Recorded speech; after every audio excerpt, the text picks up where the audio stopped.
Hey guys, Krista here from Davy and Krista, and in this video, I'm going to teach you how to create a blog post in WordPress. I'm going to start by coming over to Posts and then Add New. And I'm going to be showing you using the newer Gutenberg style, which is more of a block editor instead of the older classic version. So we'll start by giving our post a title. So how to create a blog post. And then from here, you would just start entering in your blocks of text. So I'm going to grab some dummy text and pull that in. And you can just paste it in. So I'm going to use Command V on my Mac, and it automatically brings it into 2 paragraphs. Now let's say I wanted to do an image or a few images next.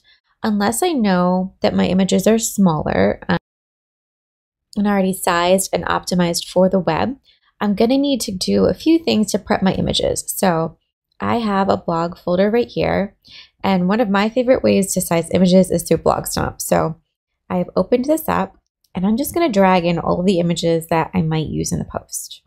And you can see here that they're from Pexels and they're really big. I could go ahead and I could hit batch and click on one of them, and I could hit batch and I could run, let's see, the one that makes them 1400 pixels wide, and it would size them all together in one. Or I could do them individually, which is going to allow me to pair things together.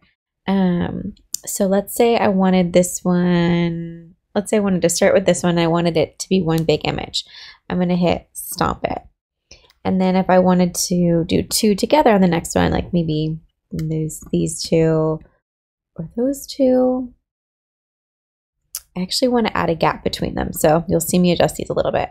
I'm going to go to edit your styles, and I have them set to be 1400 pixels wide, no border, but I need to add a margin. So I'm going to unlock that, and I'm going to add about a 10 pixel margin in between them. And I don't want any strokes or anything. So I just hit OK. And if I do that, then I can hit stomp it, and it's going to automatically pair those 2 verticals together. And then maybe I'll do another vertical. So I'll stomp that one by itself. Maybe I'll do, I'm not going to do these 2 together because they're actually different like orientations. Let's try those 2. How about those 2? No. How about those 2? And then maybe I'll do this horizontal one. And then I think these are actually the same orientation. So I will stomp those together. You could also size them using Photoshop. I'm just not going to get into that in this particular tutorial. Once I've sized them, I like to do one more thing, and I like to optimize them with tiny JPEGs. So I will go to tiny JPEG, and I'm going to grab my stomped images and select them and size them down again. So this is going to compress them even more. Not all of them may go down in size, but you'll see a lot of them do. And this just helps ensure that our sites don't get too big and too slow because of big images. So once they're done, I will download them all.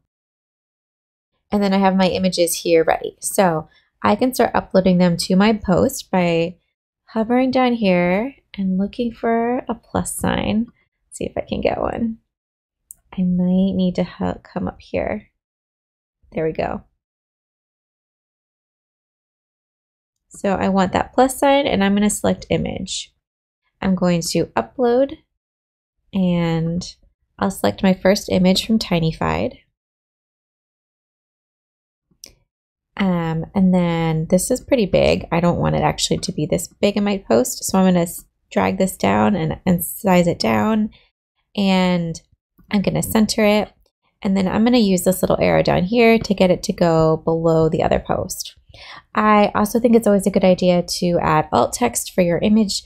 So I try to make them relate to both the image and the text. So we might do like palm tree, learn how to blog in WordPress, then Davy and Krista. And you could add a caption if you want to, but captions show up and I don't always want those to show up.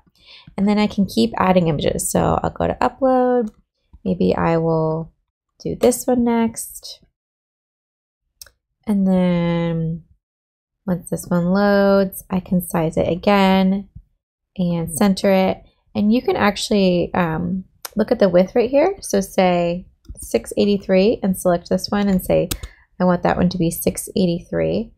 And then you can keep going through all of your blog posts. You can do all sorts of things like add lists, add embed code, like if you're going to embed a YouTube video, add headings. So maybe right here we say like add your second heading, and then you could add in